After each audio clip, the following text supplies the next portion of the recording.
Construis dès maintenant ta bibliothèque de rêve grâce à la liste des 100 incontournables, une liste 100% gratuite que j'ai construite en prépa à HEC et en master de philosophie. En septembre 2021, j'étais en césure à HEC et j'ai décidé d'apprendre la géopolitique. Je me suis inscrit à l'IRIS, qui est un institut de géopolitique, une école, et comme je lisais pas mal, je me disais, écoute, j'ai qu'à lire de la géopolitique l'été d'avant mon master pour comprendre la géopolitique.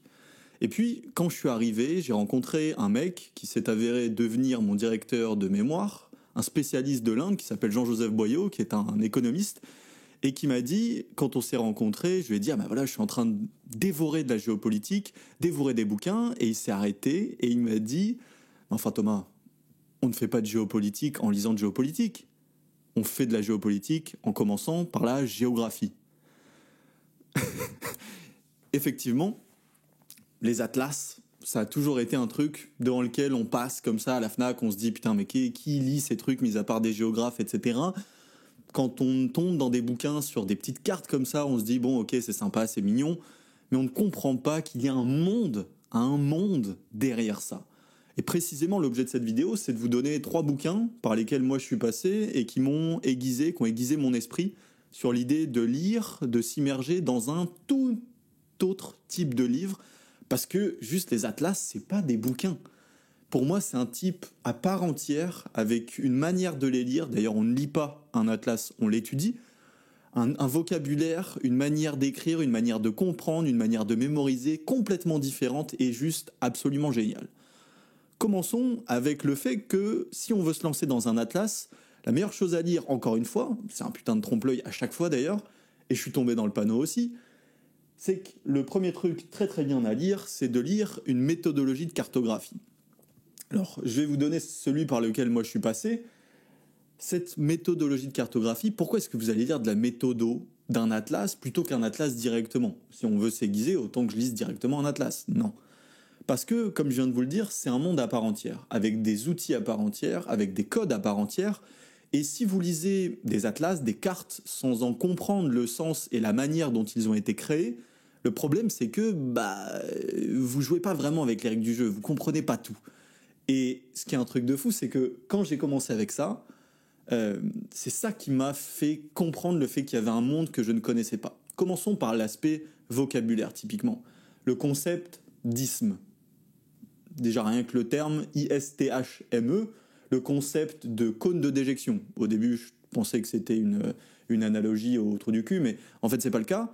Un cône de déjection, c'est typiquement une sortie de ressources qu'il va y avoir à la sortie d'un fleuve dans une mer et qui va déverser des composantes, parfois chimiques ou parfois des ressources, à la sortie d'un fleuve dans une mer. Bon, dit comme ça, on se dit « ok, c'est sympa », mais quand on fait un peu de géopolitique, géographie et politique, on se dit « ah putain, mais en fait c'est pas mal », parce que si dans une carte on se rend compte que pour tel grand fleuve, en fait il y a un pays qui crache tous ces déchets à la sortie du fleuve et que ce fleuve, son cône de déjection, va sur un autre pays, on se dit ah ouais, ok, donc peut-être que parfois des conflits, je peux les comprendre aussi avec un truc comme ça, que quasiment personne sur cette planète, encore moins les éditos qu'on va voir sur CNews, sur BFM, ne vont jamais comprendre. Et précisément, ça donne des clés de compréhension juste comme ça, avec un petit vocabulaire, un truc qui va nous éclairer sur un conflit, sur une idée, etc. Et ces idées de cône de déjection, d'isthme, on a des anamorphoses, le fait que tu aies des pays qui soient surreprésentés sur une carte parce qu'ils ont des ressources, des populations particulières, c'est toute une analyse matricielle complètement différente qu'on va pouvoir avoir et qui va enrichir de fond en comble toute votre analyse, toutes vos compréhensions du monde. Donc commençons par cette idée de lire une méthodologie, tout simplement parce que déjà vous allez comprendre la logique de carte, la logique de ok, qu'est-ce qui fait que le mec qui a mis une carte, comment est-ce qu'il l'a construite ? Parce que c'est vrai, si on veut se dire, ok, je vais représenter les ressources énergétiques de la France, moi je me disais, ok, il prend une carte de la France, il met 2-3 couleurs, il se fait 2-3 éléments de légende et il part. Mais pas du tout. Vraiment pas du tout. C'est un truc qui est très très très profondément réfléchi et précisément un petit peu comme pouvait l'expliquer Marshall McLuhan qui nous parlait de la genèse des des médias, il faut comprendre non pas le message, mais d'où vient le message. Généralement du messager. Et ce qui est très intéressant, c'est que précisément si vous voulez comprendre une carte, il est beaucoup plus intelligent, beaucoup plus profond, non pas seulement de comprendre la carte, mais bien plus aussi de comprendre d'où elle vient. Qu'est-ce qu'on a voulu me montrer à travers cette carte? Non pas le contenu du message, mais sa volonté, un petit peu. C'est ça qui va nous intéresser. Et précisément, quand vous saurez ça, un petit peu, c'est quelque chose que vous pouvez faire dans plein aussi d'ouvrages de philosophie, de géopolitique, où on expose des théories, c'est de se dire, ok, c'est clair que si on veut me montrer quelque chose, la manière dont on va me le montrer va influencer. Typiquement, vous allez voir dans des cartes, il y a des légendes qui sont faites bien particulièrement, le choix des couleurs, le choix de la mise en avant de certains éléments plus que d'autres. Parfois, ça va être des cartes en flèche, parfois, ça va être des cartes avec des rectangles, parfois, ça va être uniquement des couleurs, parfois, ça va être des formes, des volumes, typiquement avec les anamorphoses. Et tout ça, alors comprendre très rapidement dans une méthodologie, ça se lit en 100, 150 pages. Surtout, c'est plein de cartes, donc ce n'est pas une lecture linéaire que vous allez faire, vous allez pouvoir jumper au passage qui vous intéresse le plus, etc. Et précisément à partir de là, vous allez commencer à manipuler un petit peu ces outils-là. Et de facto, ce que ça va vous permettre, c'est de pouvoir après partir dans tout l'univers des cartes, dont on va voir après d'autres exemples, et de vous permettre de comprendre et de vous immerger, et même de vous en faire, je trouve, un vrai récit, un vrai narratif, beaucoup plus rapidement et sous forme très différente d'un texte. Parce que ce que m'a fait comprendre, en dernier point, la méthodologie des cartes, de la cartographie, c'est l'idée selon laquelle on peut se dire, mais pourquoi est-ce qu'on a eu besoin de faire des cartes plutôt que de garder du texte? Est-ce qu'il y a une certaine limitation du langage dans sa capacité descriptive? Eh bien, certes, mais ma réponse, c'est que ça va aussi d'un point de vue du lecteur. On va vous apprendre à lire différemment. Alors moi, évidemment, ça me touche au plus haut point, et c'est cette idée selon laquelle, souvent, vous allez trouver parfois des atlas qui ne contiennent que des cartes. Parfois, vous allez tomber sur des textes où il y a cartes et mini-textes. Et parfois, ça va être une carte sur laquelle un texte va se développer pendant 20-30 pages. Et ce qui est hyper intéressant, notamment moi ce que je fais en lecture intelligente, ça va casser la linéarité, on va faire une lecture non linéaire, une lecture même en ping-pong, où parfois on va faire des allers-retours, et où si vous apprenez à lire la carte avec ses outils, avec sa volonté, etc., tout ce qu'on vient de se dire, ce qui est ultra lourd, c'est qu'en fait, vous allez pouvoir construire un bi-récit, une double narration intérieure en vous. Vous allez à la fois pouvoir comprendre ce que le texte décrit de la carte et en faire, vous, de par votre analyse de la carte, un récit un petit peu parallèle qui va peut-être venir s'opposer ou venir développer ce que le texte décrivait.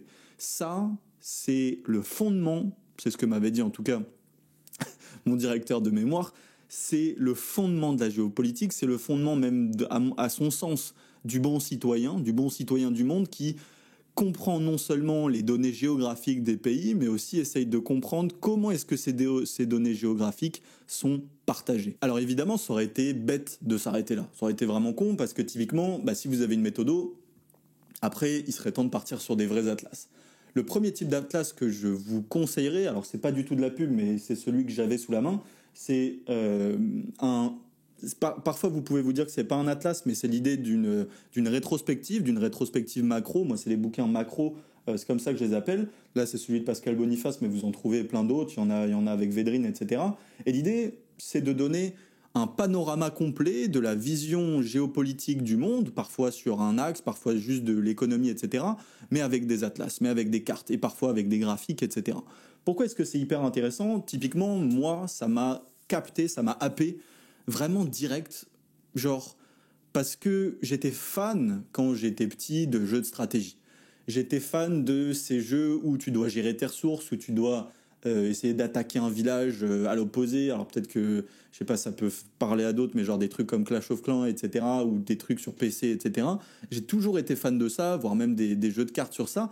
Et ce qui est hyper intéressant, c'est que précisément, j'ai retrouvé cette dynamique, ce qui est quand même assez lourd face à un bouquin, j'ai retrouvé cette dynamique dans ces atlas généraux. Pourquoi? Parce que, puisque maintenant vous savez analyser des atlas, vous savez quand vous êtes face à une carte, typiquement, je sais pas moi, de l'Asie mineure, ou typiquement du Moyen-Orient, de l'Afrique subsaharienne ou de l'Afrique australe, vous allez pouvoir vous créer un narratif intérieur de, par exemple, ah mais tiens, c'est intéressant, La Chine, je remarque que si je tombe sur une map de la Chine sur ses ressources énergétiques, je peux expliquer typiquement la propension à la surexportation de la Chine en matières premières, typiquement, notamment avec ses mines.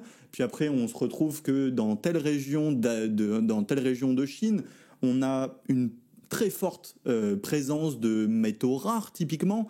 Et on sait que, par exemple, d'autres pays qui sont limitrophes de la Chine, dont on voit, peuvent, si on tourne un peu les pages et qu'on va vers ces pays, être par exemple très très pauvres dans ces métaux rares, et on peut commencer intérieurement à se faire un narratif sans aucun texte, un narratif par nous-mêmes, donc qui nous fait penser. C'est ça un petit peu la beauté de la carte, c'est que le texte nous donne des idées et des argumentaires généralement un petit peu finaux. La carte, elle, nous permet de nous faire notre propre récit, notre propre texte, ce qui est absolument génial, on le verra pour tout ce qui est lecture intelligente, mémoire, mémorisation, etc. etc. L'idée, c'est que précisément, tu retrouves ce kiff-là, en fait. T'es posé et tu te dis, ah putain, c'est clair que quand je vois ça, ou je sais pas, si je regarde l'Amérique latine, typiquement, c'est hyper intéressant parce que tu as des ressources halieutiques, donc des ressources liées aux zones marines. Puis après, tu te rends compte que tu as l'Amazonie, tu as la surpuissance du Brésil, mais après, tu peux coupler ça avec des cartes culturelles. Par exemple, les cartes, elles peuvent aussi montrer la prépondérance de certains langages, de certaines, je sais pas moi, il y a des sièges sociaux de grandes institutions internationales au niveau culturel dans tel pays. Et ça vous fait voyager face à votre bouquin. Ça vous apprend tout simplement à vous rendre compte de la complexité et parfois de l'évolution de l'histoire avec des données on ne peut plus factuelles. Parce que précisément, si certes les cartes peuvent être biaisées comme des chiffres, puisque comme je vous l'ai dit tout à l'heure, il y a celui qui a fait la carte et il y a les données de la carte. Les données de la carte, si vous trouvez un bon atlas, seront tout le temps justes et factuelles. Mais celui qui sait les manipuler, précisément, peut les manipuler. Mais si vous avez les outils et que vous comprenez en quoi il peut vous manipuler, alors vous jouez un tout autre jeu, un tout niveau de compréhension. Et ce kiff-là de comprendre le monde, de vous faire votre propre narratif, de créer votre propre pensée, parce que c'est ça, moi, je trouve la carence actuelle, c'est que beaucoup des personnes que j'ai rencontrées dans mon master, ou même par la suite, et même moi, hein, évidemment, qui parlent de géopolitique, en fait, c'est très souvent un espèce de gloubi-boulga de « Ok, j'ai lu que tel mec disait ça, ok, Védrine a dit ça, ok, on a tel mec qui a dit ça, nanana, et tu fais un peu ton melting pot, et tu te dis « Ah bon, oui, Trump, nanana. » Ok, mais ça, c'est pas un narratif que tu t'es fait toi-même. Et moi, ce que je tends à dire, c'est que précisément un lecteur intelligent, en tout cas dans ma théorie, c'est l'idée selon laquelle le lecteur intelligent va pouvoir penser sur la pensée qu'il a lue. Parce que c'est ça qui nous intéresse aussi. Et l'Atlas te donne, par sa structure même, par comment il est construit, parce que putain, c'est une carte, il te donne la possibilité, il te force même au moment où tu lis à t'en faire ton propre narratif. Et ça, c'est d'une beauté que l'on retrouve beaucoup plus difficilement face à du texte. Précisément, apprenez à connaître le monde avec un atlas géographique macro. Téléchargez des applications de jeux comme World Map Quiz que moi j'ai cassé en deux pendant mon année de géopo et que même quand je suis avec ma copine, on continue à se tester, on essaye de faire les capitales, les pays, comprendre les fleuves, les montagnes, etc. Et c'est juste énorme la puissance que ça vous donne en tant que déjà pensée, que de pouvoir se dire, ok, la capitale de tel pays, ça va être ça, nanana, et de pouvoir mettre en parallèle le fait que, ah ouais, mais j'ai vu qu'en Angola, il y avait tel type de ressources, et puis, ah oui, mais putain, en RDC, le Nord Kivu, c'est aussi connecté à l'Afrique centrale par tel pays, donc du coup, la situation géopolitique peut balancer, etc. Et puis quand tu vas lire l'actualité, tu comprends. Et ça te fait devenir un citoyen vraiment éclairé, non pas au sens des idées, mais au sens de la dimension très factuelle des cartes. Ça, c'est on ne peut plus beau, on ne peut plus puissant, et je vous recommanderai jamais assez de vous pousser à cette vision globale grâce à ces atlas généraux. En dernier point par contre, ce que je vais mettre en avant, c'est l'idée de partir par la suite sur des atlas dits spécialistes. Des atlas spécialisés qui vont s'orienter sur un sujet extrêmement précisément et donc avec extrêmement de détails, beaucoup de détails, pardon.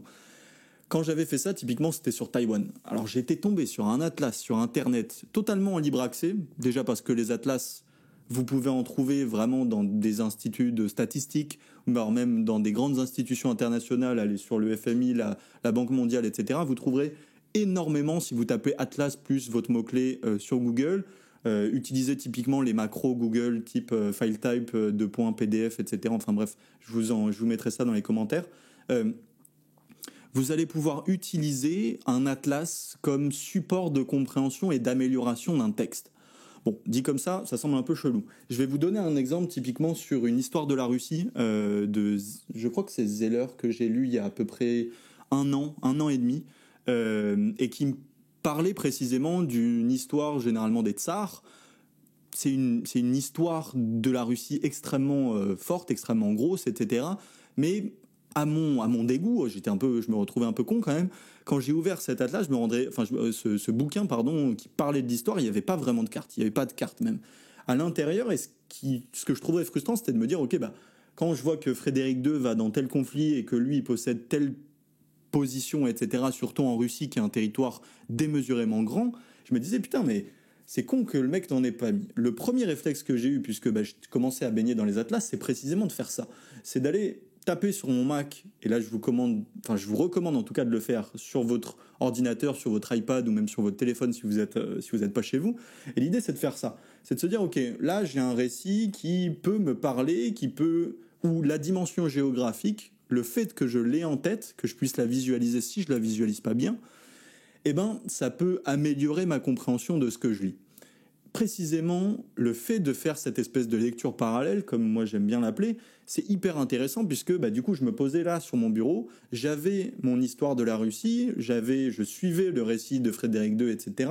Et quand ça mentionnait des villes, quand ça mentionnait des fleuves, quand ça mentionnait, des conflits autour de certaines ressources particulières, ou que ça s'arrêtait à certains endroits, je regardais la carte, ou parfois j'allais sur Google Maps, même beaucoup plus simplement, et juste je zoomais à cet endroit et j'essayais de projeter mon récit, projeter la teneur du texte, les personnages, les conflits, parfois les armes qu'ils pouvaient avoir. Je me créais vraiment un narratif de niquer, genre vraiment dans ma tête, je recréais ça, et j'essayais précisément d'illustrer le texte que j'avais et d'apporter mon analyse, ce que je comprenais de la carte, ce que j'en voyais à l'intérieur du récit, et j'essayais de lui donner son sens.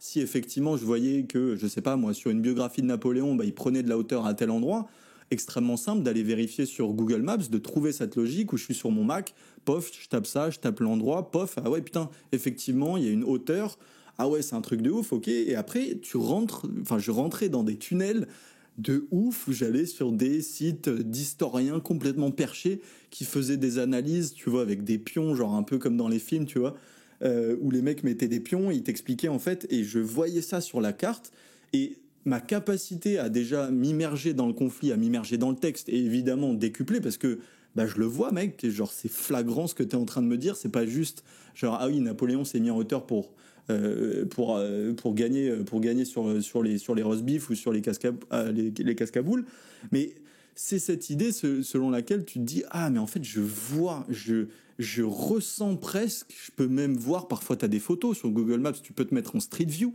Genre, vous voyez la puissance du truc que tu peux avoir où ok, c'est pas juste tu lis, genre tu visualises ce qui se passe et tu te dis putain, là, genre la photo que Google Maps a prise, il y a exactement genre 200 ans, t'avais genre Napoléon qui était là avec genre 20 000 hommes.